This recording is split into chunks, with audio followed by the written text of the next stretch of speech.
You're listening to the Real Estate Radio Hour, the show that brings you unfiltered stories and insight from the Twin Cities real estate world with your hosts, Chris Rooney, broker at RE/MAX Preferred, and Andy Presky, leader of the Preferred Home Team at RE/MAX Advantage Plus. Hey. Oh, Andy must have worn his flip-flops out to do the driveway. And he's probably stuck in a snowbank. I don't big bad storm coming? What's that? Storm coming? It came, but supposedly today it's supposed to be super windy and stuff, but I don't see it. It looks beautiful outside, actually.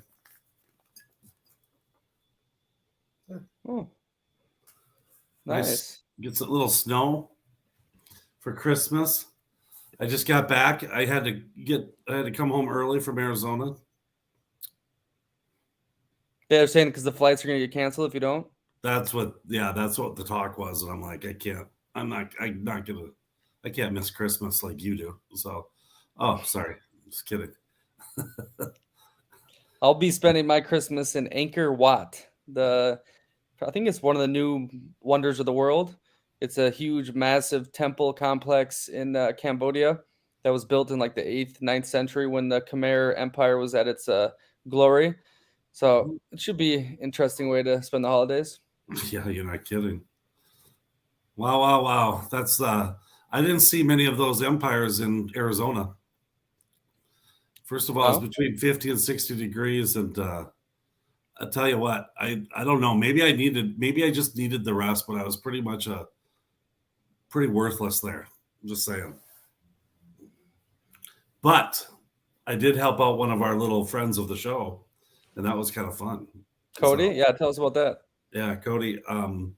Well, people that have listened to this, Cody's been on a couple times. We're kind of following kind of like a new agent, and he's actually licensed in Vegas and Arizona, but practicing mostly in Arizona.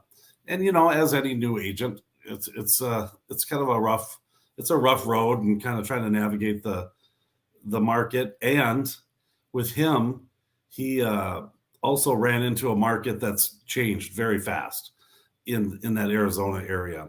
And so we just kind of went over some ways in which to be able to try to create some business. And the thing is that I've always said with like agents and new agents, really any agents, if you don't do what you like to do, you're not going to do it. And in real estate, for some reason, everyone thinks you need to do and do all these things that maybe don't fit you. So I'll give an example. Maybe it's TikTok videos. That's kind of the craze, and everyone should do it. And I'm seeing lenders and agents and everyone getting crazy all over video. And it's like sometimes it's like maybe you're not very good at it, and it's not going to really help you, and you're spending a lot of time and effort towards something that's not going to push you into the way you actually make money. So just my thing is getting them to go after something that they're going to legitimately do, and maybe that it's something that other people don't do. In Cody's situation, he's not afraid to call people, to knock on doors, to do whatever he's got to do to kind of get it out there. And so we kind of concentrated on some of those aspects and ways. And I was never that guy. I mean, when I started, I've said this before, but I did 3 cold calls.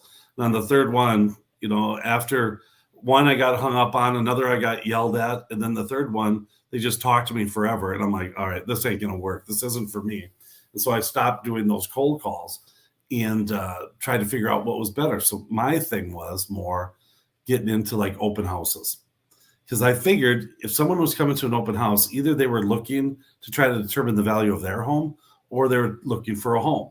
A lot of people say they have ideas of this and that, but in reality, that it's usually one of those two things that people come. And then I could talk to them one-on-one. They could see maybe this guy knows what the heck he's talking about, and I get along with him. Let's go out and work with him. And that's what I did.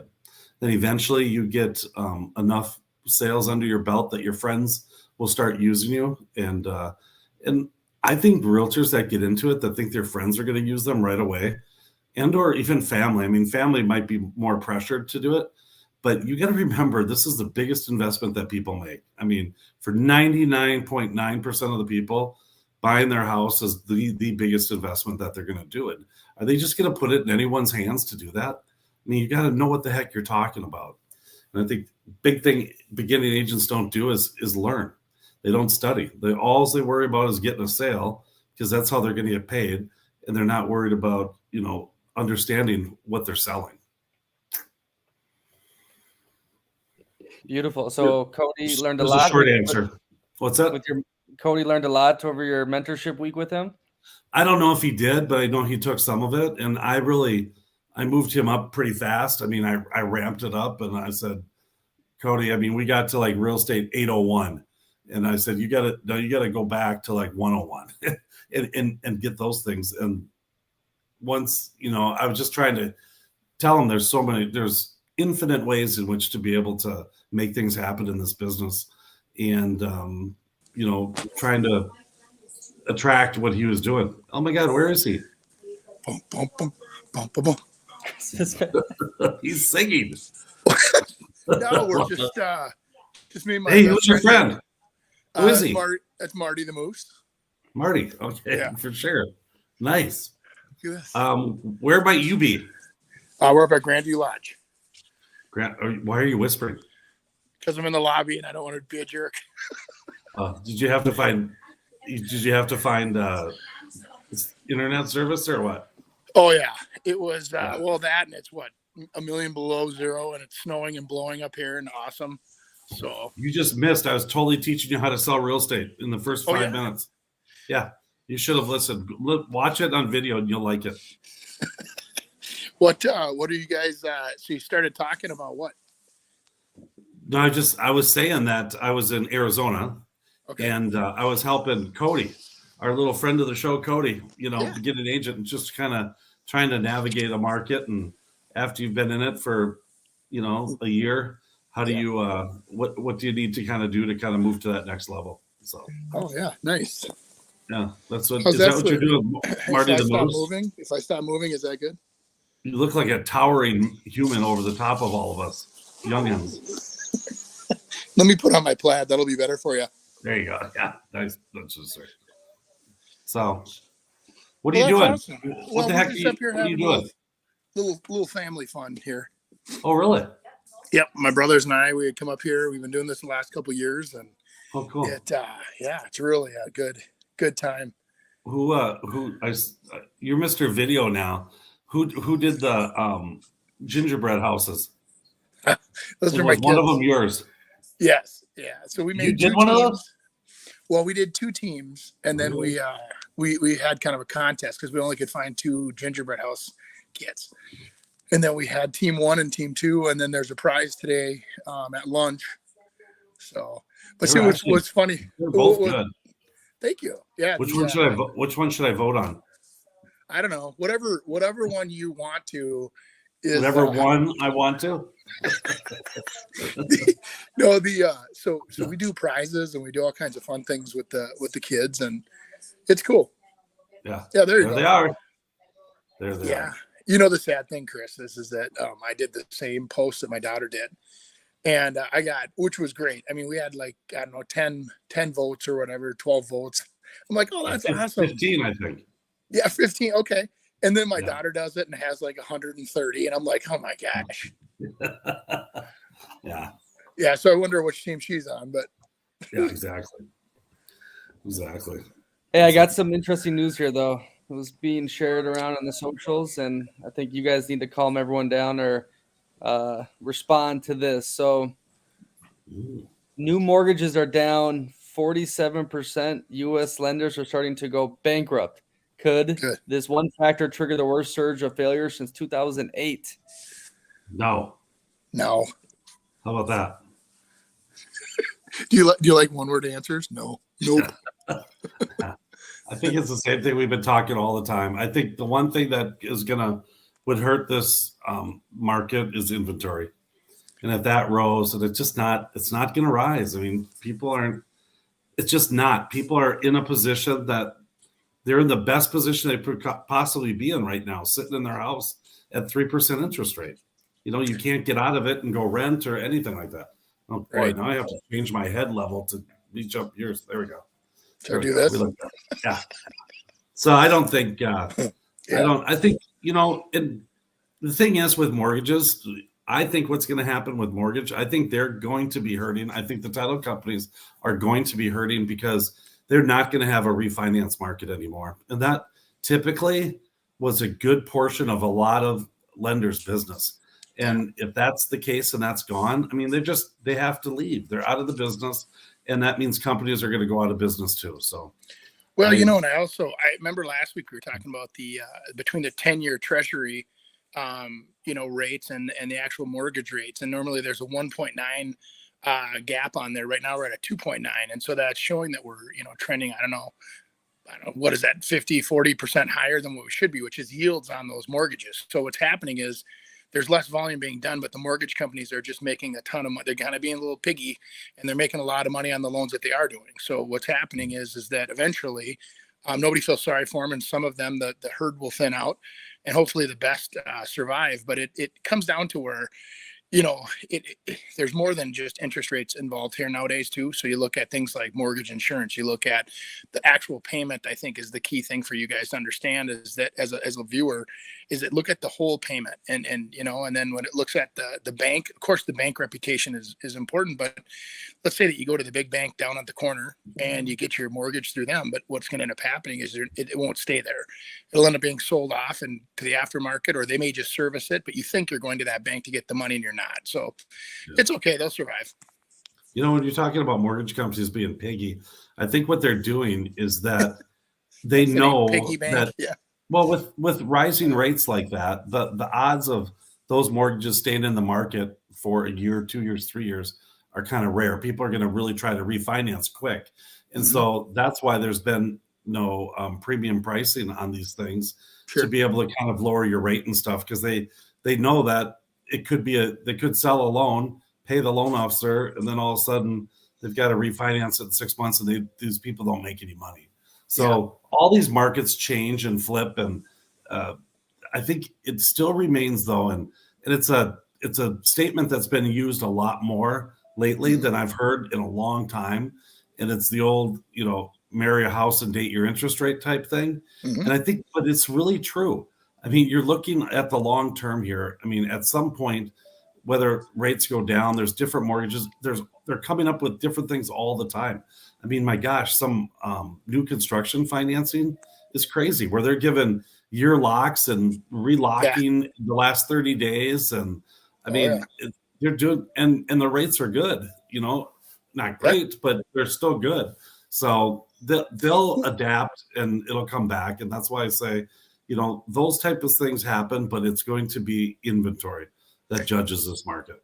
For sure. Yeah, I think that some of those incentives have been reflected as rate discounts, where the builders are applying sometimes 2 to 3%, up as high as 4.5% is what they can legally do with buying down interest rates and spreading that out so that payment for that buyer is lower. But remember, it depends on what side of the fence you're on. Are you buying and looking at the whole purchase price, or are you just living in the payment? And so a lot of, buyers have to live in the payment. And so they don't really look at the price, and they say, wow, I'm actually paying $850,000 for this house, and I'm going to be paying this over 30 years, which, in the end of the game, it's probably a good play because you'll be holding a nice asset. But at the end of the day, you still have to be able to make the payment. So, right. True. So, Nick, we've pretty much solved that problem. Nice. That's more clickbait. Yeah, the doomers. That's good content for the doomers, that everyone on YouTube especially just market's gonna crash. Oh, Fed saves the market, this, that, but they all just want you to click. It's such a game.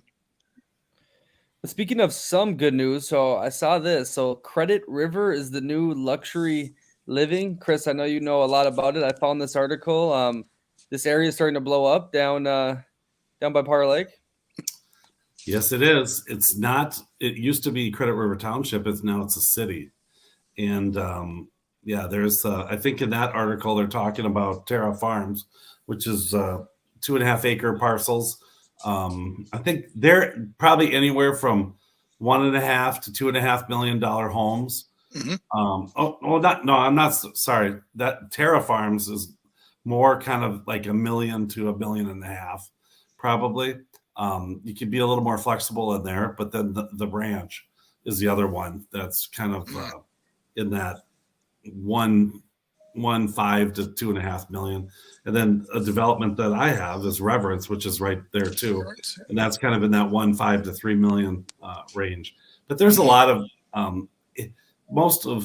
all of, except for like territory, is big acreage parcels that are in Credit River. So that being close to town and being between Lakeville and Prior Lake, someone gets a little land, they tend to build a little bigger house, and thus there's the luxury market. So, yeah, I was going to say, plus, you look at a lot of new housing developments as well. And that, I think there's going to be a push for that in the future here, having a little more privacy, having, that, hiddenness, or that, whatever you want to call it, being out on a few acres, and then having the ability to, have the house that you want. I think there's a lot of architecture that gets limited with building when they have the building pad widths at 50 feet or 60 feet. You can barely fit a 3-car garage on a normal house. So I think the wider lots, when we get the opportunity to buy them, we as a group always buy them because it's always a guaranteed sale for us.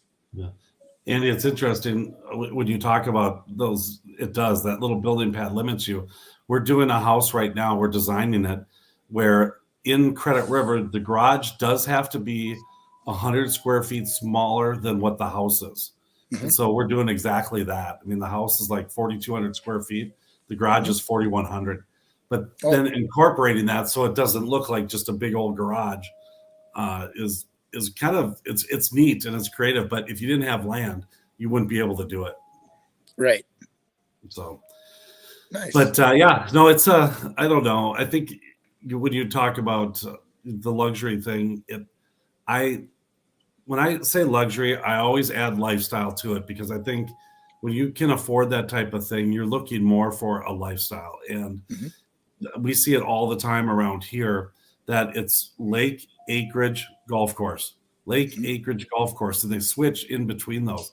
Do you have any area up in your area, Andy, that is kind of like a little outlier that maybe could become what a Credit River is to the south of the river? Is there something like that on the north side? Oh, sure. Yeah. We've got up in the North Metro, there's, areas like Andover and Ham Lake. You start wandering up that way and there's acreage all over where they're doing very similar values of homes, and they're doing the same kind of the one thing that I think that North Metro lacks is that development feel, where it's an acreage with development. And it's been a few years since you've really seen where it feels like an acreage development. I mean, they do have to develop the parcels as, let's say there's 25 lots or whatever, but it doesn't have that necessarily like a community feel like some of the developments you were talking about, where they have, maybe even a community pool or a clubhouse or whatever. Yeah. So it's just not very hard to be profitable. For an example, like we have lot prices up here that are in the 130s to let's say 220s, and down where you guys are, they probably start at the 220s and go up to 500. Yeah, we have in our Reverence development, we're 229 is the lowest and 540 is the highest lot. There you go. Yep.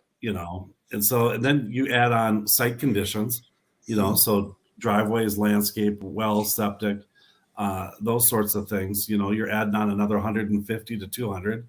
I mean, so before you get going, you're at 700 before you add that house on. So sure, it can jump up in a hurry. Yeah, exactly. No kidding.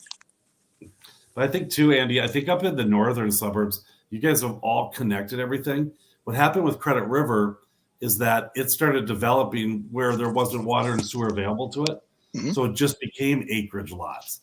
And any developer, if they've got access to water and sewer, they're going to bring that in, because the more lots you get, the more money you're going to make.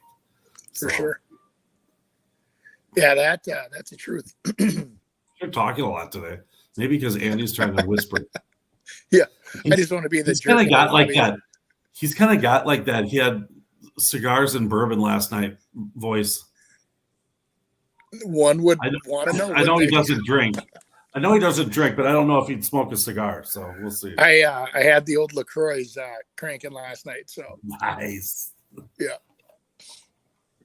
Beautiful. As this year wraps up, they did a little article this year in weird and or expensive Minnesota real estate. So before we hop into it, it's brought to you by Andy Prasky, Preferred Home Team. Well, they said I could have 30 seconds on the show for a quick ad.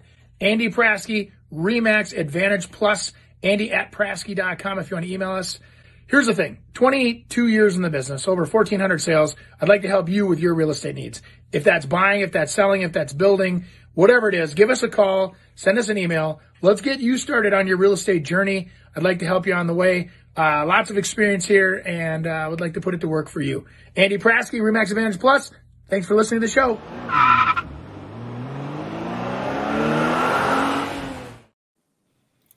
Hey, that actually inspired me, Andy, to say that lake access lot is available again. You should get your one client out there to look at it.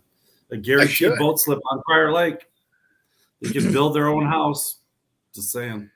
There's not many lots left, as in zero. That's the only one. Yeah. So. Yeah, well, I'll send it to you.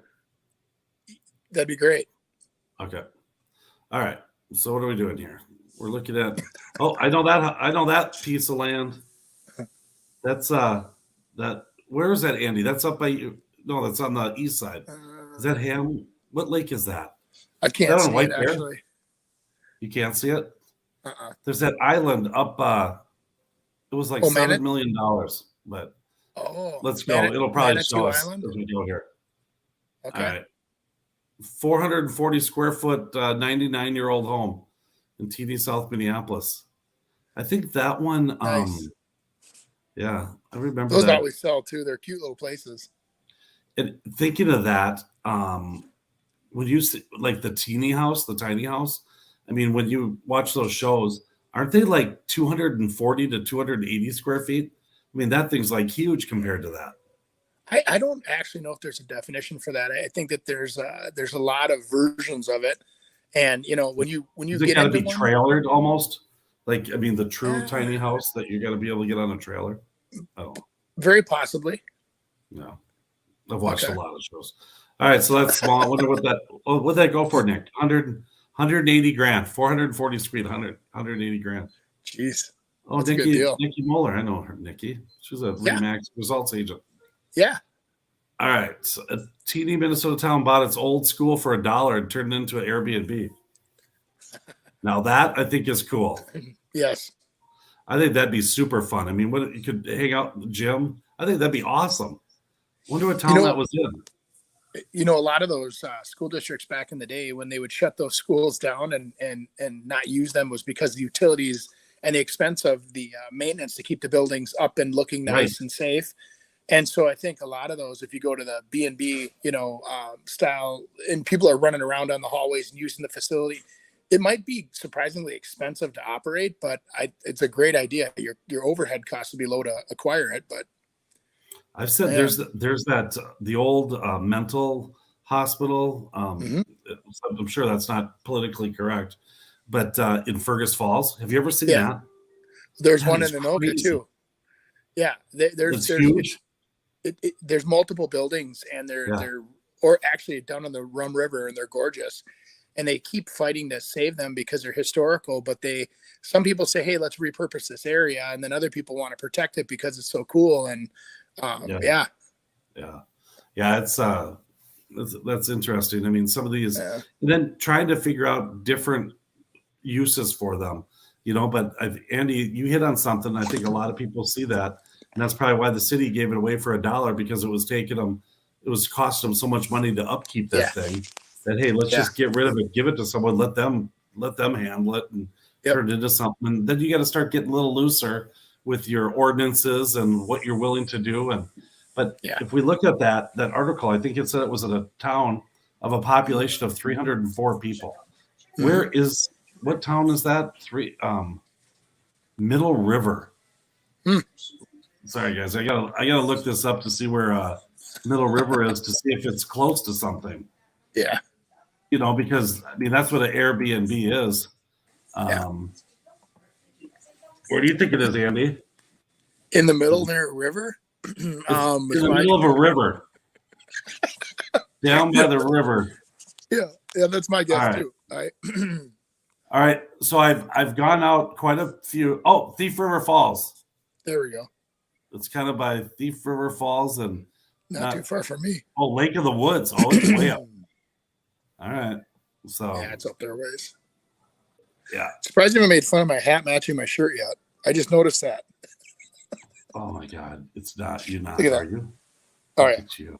Why wouldn't you match? If you got time, like you got 3-4 extra minutes in the morning to get ready. Do you buy your clothes or are they bought for you and put in your closet and then you color match like the Garanimal days? The Garanimals? Yeah, these are Garanimal. It's a giraffe hat and giraffe shirt. Andy's Garanimals.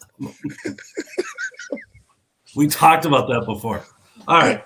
What do we got here? Want to buy a mountain ghost town on the North Shore? Ooh, ghost town. I still want to buy that town in Colorado. It's like $4 million. Let's see. I can't. I don't think that would be too exciting for me. That ghost town there, but it's on the North Shore. Oh, great. Vandals. Oh, geez. Air Force. There's an Air Force base up there. Huh. I don't know. All right, there is that. It's not Lake Minnetonka. I think that's on White Bear Lake. Okay. Yeah. And it's 10 million. It was $10 million. Now it's down to 6.6. Yeah, it's I mean, it's does it include a hovercraft? But I think that thing is so cool. But you can actually, I think you can access that by road. Yeah. I think it's like a peninsula. Is there any way to zoom in so we can see the property a little bit, Nick, or is that it? I think that's the only picture we got. Look at that. I wonder if there's. I was going to say that was the. I thought that was the gentleman that owned Crave, that had that place on Minnetonka that was out on the island. It was originally like 15 million or whatever. Remember that one that was for sale earlier this year? Yeah. That one's in White Bear. That's. I mean, there you go. Talk about location. Yeah. And probably about a $5 million difference between the two. Just being on Lake Minnetonka to White Bear Lake. Well, but like the only challenge. Waking up and having breakfast, Andy. It's starting to get that way, isn't it? Yeah, you can kind of hear them. So that's all right. Yeah. Well, a lot of people are checking in. The lodge up here is very popular for families that come up and spend Christmas with, from all over the state, and they meet here. And so today and tomorrow will be busy days. And we're kind of the opposite. We sneak up a couple days before, and then we sneak home and actually do Christmas at home. But with this weather, we might be kind of stranded up here for another day. Yeah. Andy, you know what this is like? They always, there's news shows that do they go to the diners and kind of just get the pulse of the locals. Maybe that's what you should do, is go around and try to see how the real estate is where they're from. Get to work. Hey, they, I went to lunch up here with Mark Pedig and the Pedig Group. Almost the whole brokerage came. It was wonderful, and everybody up here is so great. And we did a little post on the old intranets and just kind of saying, hey, if anybody was ever looking in this area, the nicest people, they give you the tours. But what's interesting is how people, embrace the lifestyle, the ice fishing, and supporting the local businesses and the snowmobiling, and how all of those little recreational activities, you think, oh, how does that affect an economy? It's huge. I mean, we were up here yesterday they were snowmobiling everywhere, 6 inches of fresh snow. They're running the snowmobiles from, restaurant or bar to bar, and, and buying the clothes and filling up their gas. And it's, so it supports the local economy. And then now you bring, like my family up here, and they all decide to go, shopping when they're up here, and they buy tons of stuff up in Nisswa and and a good, it's all good. Right. And so, but yeah, a little plug for those guys. If you're ever looking for properties, give us a call. We'll hook you up with somebody. They'll take you out like fishing. They'll take you out, like show you the favorite restaurant, have a hamburger, talk about your or whatever. I actually got experience the lifestyle. Yeah. Hey, I went to this place called Lucky's up in Pequot Lake with these guys. And they're like, I go, what's good on the menu? I always ask, right? She goes, oh, well, hands down, you got to get the wild rice hot dish. And I said, you serve it up here on? She goes, oh, it's fantastic. And I tried it. And she goes, either that or the tater tot hot dish. But she goes, the wild rice hot dish is really good. So I try that. It's fantastic. It's like, they had two hot dishes. Oh yeah, on the menu. Usually never have one hot dish. Yeah, these are our best sellers. That's awesome. It was awesome. Mm-hmm. Yeah. Whoa, look at that place. Oh, Mike Zimmer's house. Yep. I don't know if that has sold yet. I know it's out. There's some little acreage. It's in Invergrove Heights. Not super far from the Viking facility, which makes kind of some sense. But I think that was around. It was a couple $1 million on acreage. It's big. It's a big house. I know that. But looks like a 4-car. About his kid? He died in Minnesota from alcohol. No way. Yeah, he coached the Vikings too. Yeah, he was. Oh, that's horrible. Alcohol got him. Yeah, I guess it was his liver that kind of went out. So that's terrible. Yeah. What is that one listed at? I can't read the numbers. Well, that's Spielman's. Which one? His? Yeah. It was a couple $1 million. It doesn't say, but Spielman's. I was kind of surprised by that because he was in Eden Prairie, and I know that was under $1 million. Does it say? Yep, 975. You don't want to look up the selling agent on that one. Don't want to? Yeah. Why? I think the listeners know who you guys have met my teammate Abby. Abby actually sold that house. Oh, did she? Yeah. Abby Tomasoni. Tomasoni, I love that last name. Yeah. I'm like, you're not from the range, are you? She's like, well, yeah. Surprise. Shocker. Yeah, no, she did. She sold that property, and they, it was. There's all kinds of stories with that, but it was a very pleasant experience. They were very nice. They showed up at closing and actually shook everybody's hands, and were very nice about things. And he's a good guy. Yeah. I guess they headed out to Florida or something like that. So they're just going to live in their other home they had in Florida, and I don't know if he's even looking for another job or not. I have no idea. Or maybe he got already hired. I have no idea. He's doing some podcast or something that he actually gets paid for, I think. You can get paid for these things? That's rumor. There's a rumor. Apparently you have to be famous. Yeah, exactly. That's funny. Beta Muskai, also known as Lake Calhoun, for those of you that aren't aware. But that I don't know. I used to can't stand those types of houses, that modern looking thing. Now I kind of really am kind of intrigued by them. So I don't know. It kind of grows on you, doesn't it? What's it? Yeah. I think it will add in the combination of different housing products like that, where they'll have like wood and steel or whatever. Yeah. And it just, the combination of the materials, I think, is what intrigues me. Cause I was looking at different cabins. Yeah. Now they'll do like a modern farmhouse, but they'll have like, let's say a dark gray or a black exterior or all white. And then they have accents of like wood. And nowadays they're doing even like, it looks like it's exposed wood, like up the fireplaces and stuff like that. It's kind of just cool look, completely different vibe. I'm doing a house right now and I'm putting some of those pieces into it just to kind of give a little flair of it, but not like a lot, but just enough. Yeah. Cool. Randy Moss says, did you say you showed that one? Yeah. Yeah, we showed Randy Moss's house. It was this summer. And you want to talk about a house that out on acreage, beautiful property. And then you're walking through very like, I don't want to say normal, but very normal feeling when you enter the home. And then all of a sudden you have to go downstairs. And then there's at the edge of the living room, there's like a hallway. Well, then it opens up to this like amazing, like, it's like you're going to a resort. Then it starts. But up to that point, you have no idea where you are.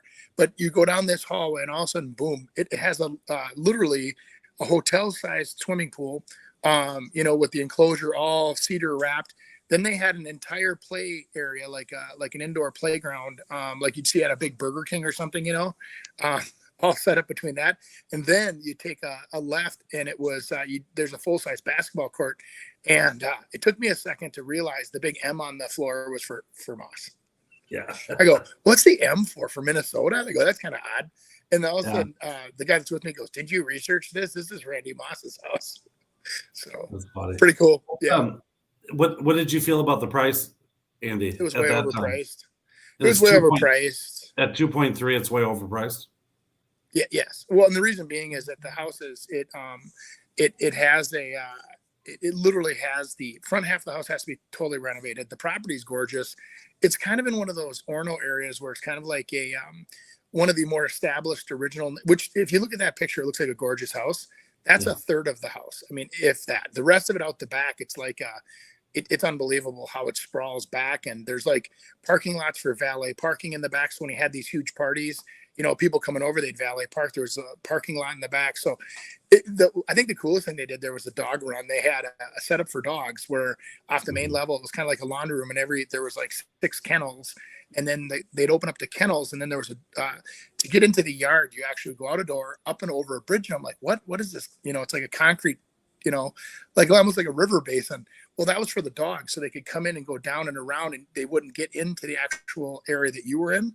So if they could go by you to get into the dog area, and then they had a dog run that was just amazing. But that property was pretty cool until they had a renter in there, and no offense, but this renter did them no service and was like, yeah, we pay almost $9,000 a month to heat this place. It's unbelievable, and the taxes are this, yeah, and the bathroom tub doesn't drain. And I mean, this renter, I if I were them, I would literally take the lumps and get that person out of there. Well, think about it. You're a renter. They don't want to leave. So they're sitting in the property. They're in the property having dinner. Like, hey, we pay to be here. And they're telling you all the reasons that you don't want to buy it so they can continue to rent it. I tell every single person that has an investment property that wants to sell it, I plead with them to get rid of the renter. But if they won't, then I said, then you have to incentivize them. Incentivize them, pay them. If it sells, you pay them. Why would we do that? Because exactly what Andy's talking about. That's why you do it. There's no incentive for them to leave or to have showings come and make the bed and make sure the dishes are clean. I mean, they don't. There's no incentive. So for sure. Yeah, no, that you're right. And I think that it's just the funny part is that this couple that was in there, they're not like they were slouches. I mean, they were paying $10,000 a month to be there. No. So but anyway, that's a little schoolhouse too. That's kind of cute. Yeah. Where is that? Looks institutional to me, but Norcross, Minnesota. You use the word cute. I use institutional. Yeah, exactly. Huh. What does it say? Or what? Can you zoom in one more time, Nick? It's by Fergus. Is it by Fergus Falls? South of Fergus Falls. Okay. She told me it needed $300,000 worth of repairs, and they're going to actually live there. But there you go, Andy. You talked about this before, and exactly where you're hanging out is one of the places that you talked about, because with people not working in an office situation, they can go anywhere they want, and they go try to find a lifestyle. And that sounds like what that buyer was too. They found something really unique and cool that they're going to be able to get into it for a lot cheaper than they would in St. Paul to get that same type of architecture. So, yeah. I was curious to ask Nick now, talking about exotic places, where he's in Cambodia, correct? Yeah. Is it a big, weird enough? Is there any holiday stuff all set up, or is it pretty not?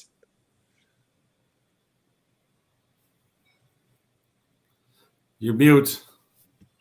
You hear some Christmas music going on. I mean, it's a pretty international city. It's the capital, but it's warm out, and then it's a lot of Buddhist.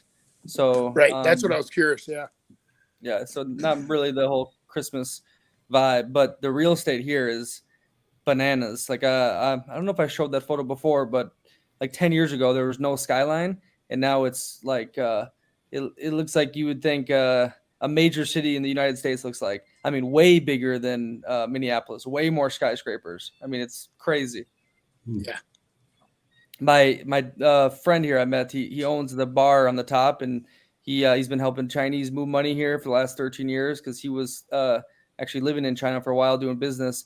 and he said this is the next like Singapore. The amount of money that's coming in here. I mean, the property value for him, he's got a lot. He says it's like, tripled, 5x in the last couple of years. It's bananas. Jeez. That is crazy. Yeah, well, it's somewhere to go. I mean, if you went there for a vacation, I mean, versus Playa del Carmen in Mexico, I mean, and you'd think that's cheap. This is like for $2,000 in a week. I mean, you'd live like a total king. Mm-hmm.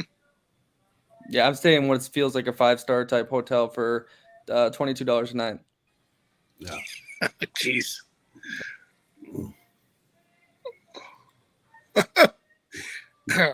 Would you ever buy one of those little things? I don't know. I just say ice cream and hot dogs. Oh yeah. You know what you could do? You could do wild rice hot dish out of there. And just put a big sign, wild rice hot dish. And just copy it from Lucky's. We really should start writing your ideas down because they are fantastic. They I know. I don't know why I sell houses. There's Betty Dangers. That's for sale. Up for sale? Yeah. Oh yeah. It's been for sale for a while. I think it's what is it? No, it's 3.85 million. Yeah. That's aggressive. Yeah. I think they're trying to, the Ferris wheel's a big price, I guess. Oof.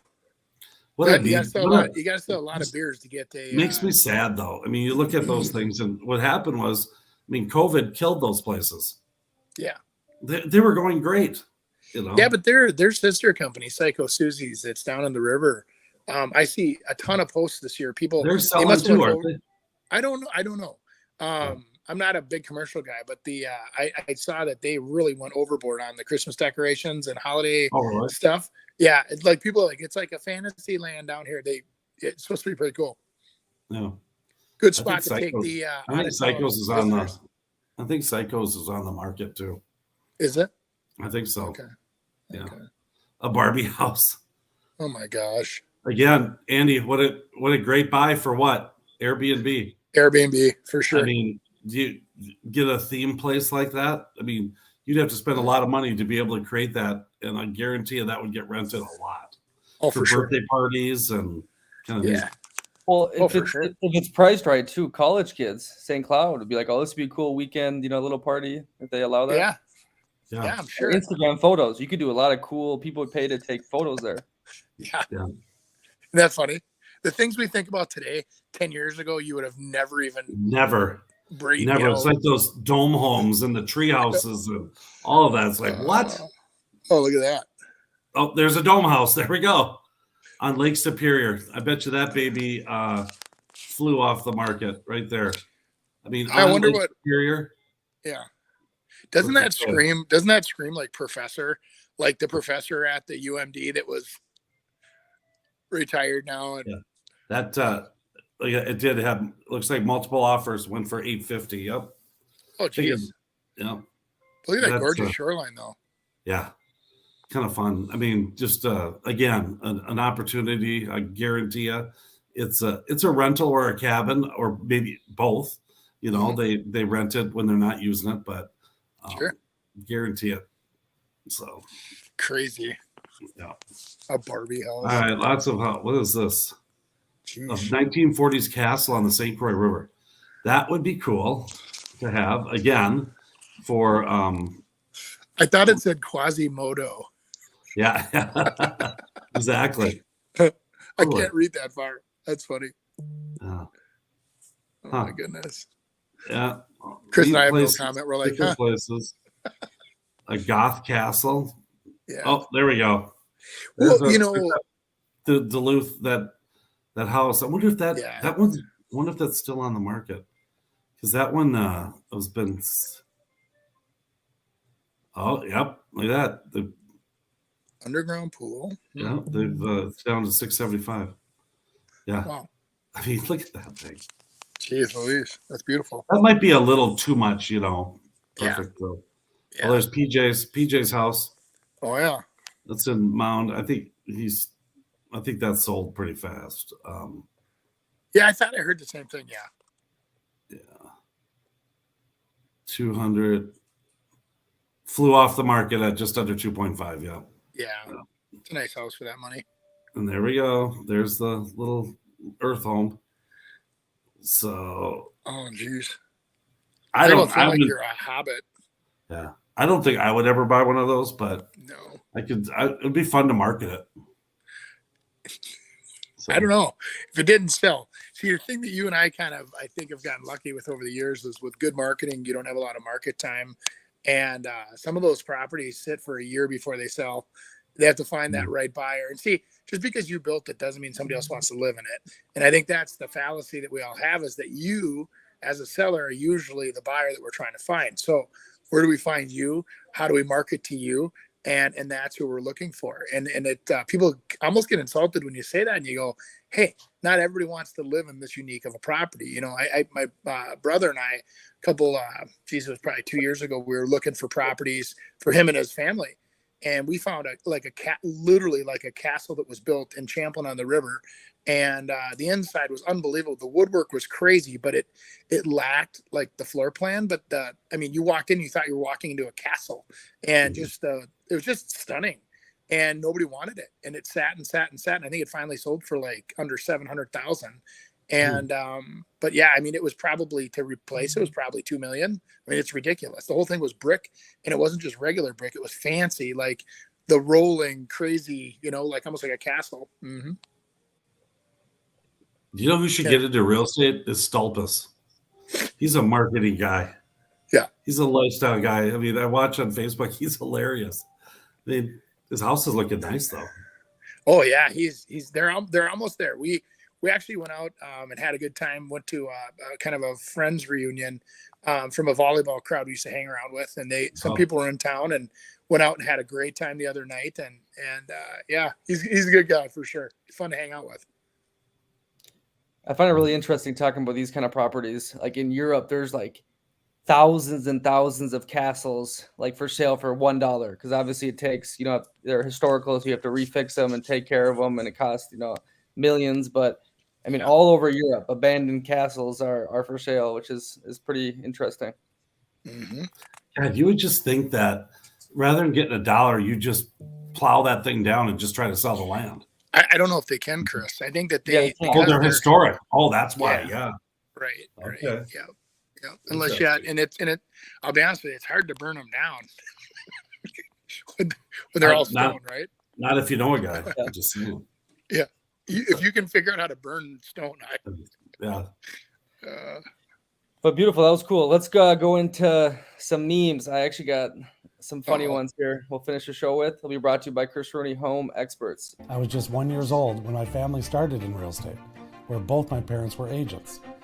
They also dabbled in investing in real estate, rentals, flips, and construction. After college, I went right into getting my license in July of 1990. As a 23-year-old agent in an industry that looks nothing like today, I had to know more for my clients to choose me. There wasn't Zillow or social media to tell them how good I was. I had to win them over with knowledge.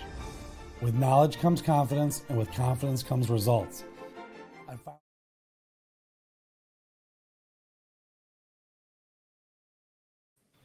Okay, so this first one, he's the famous prankster, the Nelk Boys, and he's being a fake real estate agent, so it's funny. We're just using it as a spare right now, but it could be like an entertainment room or like a master. Okay. So yeah, it could be like... That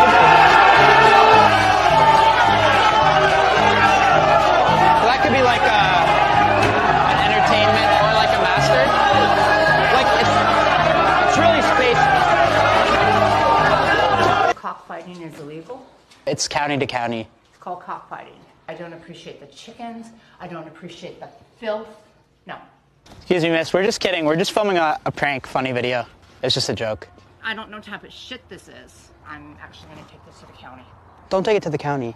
Why not? Just not to the county. Why not? Because my dad works at the county. I don't give a damn. Please don't. No, my father-in-law's a judge. But it's Thanksgiving.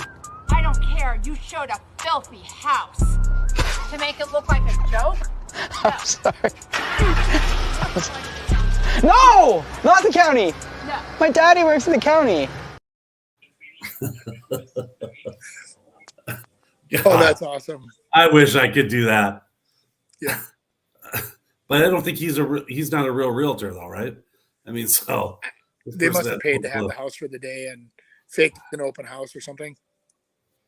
Yeah. Oh my gosh. So what are some of the signs that you need to be experiencing to think, hey, I need to hire a real estate coach? You just need to be a real estate agent. There are no signs. I think everybody should have a coach. Why is it that the highest paid athletes in the world, they all have not just one coach, but multiple coaches? And yet salespeople think that, oh, I don't need a coach because my job is easier than that. If you want to be the highest producing level at your career that you can possibly be, a coach is there. So whether you're new to real estate, the coach is going to be there to guide you. What are you going to do? Just be shooting in the blind or trusting some other agent in your office or a team leader that has maybe kind of figured it out? No, because you're an individual salesperson who's going to do things differently than that person. So you need a coach to guide you. Even if you're just stuck in your career and you think, oh, I got to switch things up, I got to do things differently, a coach. What is your opinion, Andy? I have opinions. Yeah, mute. They shut my mic off because they don't want to hear me. Yeah, exactly. If there's background, I can still. I don't know if you guys can still hear him, but I can still hear him talking. But the coaching is very important. I think that, just like, like practice or whatever else, you have to actually get into it where you focus on your skills and you really hone those in. Even though you might be good at it, you can always be better. And then being better at one thing, you enhance it. Then you bring the coaches in to help you with all the other stuff that you're maybe not as good at. So, and then you just get a well-rounded business running, I think. I think you got to really know what the coach brings. Right. Because some coaches have never even sold a house in real estate. They're more motivation type coaches. Right. And then there's other ones that have sold a bunch of houses but don't know how to coach it or teach it. So I think you just got to find out, what works best for you. And I think if they try to make you do something that you can't do, run, because you won't do it. So. Yeah, exactly. No, I think that, that's, you make an interesting point. I think that if you're looking for something, and, you and I, Chris, are kind of the same on this. I like to go to these shows. You don't, but what we both agree on is that they're going to hand you a bunch of stuff that you learned last year you should have did that you never did anyway. So if you just do the stuff you need to do, you'll probably be 90% ahead of all the other agents that are out there. So, make a list. I think I'm going to Vegas in February. Are you? Well, hey, they've got Maroon 5 playing this year. It'll be pretty fun. Ooh. So, I wonder if they're going to go to like weddings and stuff and crash them. Yeah. You ever see that video? Yeah, no. Yep. They have a great video on that. I know this stuff. All right. When it's career day and yo dad walks in with a stack of business cards and a PowerPoint presentation on the financial benefits of owning versus renting a home. That poor kid. Yeah, it's I think I was talking to somebody and they're like this dad has parties for his kids all the time just to get their parents to come so he can try to get them to buy and sell. But use your kid for a party, for God's sakes. Crazy. Yeah, I just got a little louder, sorry. Yeah, okay. It's all right. I saw a little kid in the background by Marty the Moose. Let kids believe in Santa. There's people out there who believe that an agent who does 3 deals a year didn't pay to be on the cover of Top Producer magazine. That one's funny. That is funny. Yeah, so people know there's magazines that go around that people get on the covers of them. It costs them like $1,500 to do that. So it's kind of interesting. I think it's funny. I was on the cover of one of those magazines, and they sold it to you that, hey, no, you don't have to buy anything, but if you want to buy like some of the magazines and get the copy of it or something so you can use it to market, that you got to pay for it. And I did. They got me. So. Yeah, but you know what? It's the truth. I mean, the story that's there, it's a great like biography of what you do, how you do it. And for somebody that's researching you, I think it's another great source of information to find out about you, and they're absorbing it in a format that they like. So it's, I don't overrule it or outrule it and saying it's not a good thing to do, because I think it's great. And then it's fun. I mean, people are looking for reasons to, refer their agent. And if you have an agent that's not necessarily doing great, they don't usually refer you. If they have a reason to refer you, like, geez, look at this. It's kind of a fun way to people think about you and they refer you. Yeah. Good point. Yeah. That's a good point, Andrew. Yeah. Okay. The home inspector and me, when the buyers bring their entire extended family to the inspection. Yeah, that's good. That the inspection is always kind of a interesting activity, depending on who you got. And I think from an agent standpoint, you just have to got to prepare your buyer for what it is. And so if it's an existing house that's 25 years old, there's going to be stuff wrong with it. It's not going to be perfect. And you didn't buy a perfect house. But ultimately they make the decision, they get to decide. And in our real estate world, it's advantage buyer, because the buyer has advantage the whole time that inspection contingency is going. So they can ask for anything they want. The seller can say, no, forget it. I don't want to sell it to you. You're so mean. And they can say, oh, just kidding. We'll take it anyways. So yeah, exactly. It's a weird situation. Well, I think that what we fear a lot of times is like when you see a young buyer come out, and I would say it's the dad or the parent factor, right? Where they come out there and they look at the windows, they look at the roof, they look at the furnace, they look at, the big ticket items that need to be replaced or fixed. Mm-hmm. And a lot of times those opinions, of course, as a selling agent, you don't want that, because you're hoping somebody comes in there and says, hey, we can fix those later. Well, what a parent will do is a parent will say, hey, kids, by the way, yes, you only have a couple windows to replace, but did you know they're $1,200 a piece? Or did you know that it's going to, and then they do the math, like, oh my God, that'll be 45,000. You're like, yeah. And all of a sudden you lose your buyer. I think that's where I fear having the whole family come with. Yeah. I mean, it's good for them to know what they're getting into, but we should have let them know ahead of time what that means, because if they're afraid of that, then let's just go buy a new house. I mean, it's very simple. Just spend a little more. Brand new windows. Yeah. Yeah, for sure. So me getting ready for an open house, knowing there's people out there making 6 figures a year selling pictures of their feet. Stupid. That's a funny thing our team has talked about a couple times. They have a couple different memes like that say, how can people make a living doing this? Or how can somebody make it? We should do that instead. This is way easier. Andy, I think, I keep coming up with ideas for you. Yeah. The whole feet thing with flip-flops on TikTok or whatever, OnlyFans or whatever you do. I mean, I think you might have something there. I'd probably be just huge. Yeah. Just huge. It would. I'd be at the bottom. It would go totally viral. Some kind of a viral joke for me at the bottom of their list. So I know people who do that and some that are successful, but I think it's like 95% of them that totally sell themselves out like that and are making, maybe $200 a month. It's quite sad.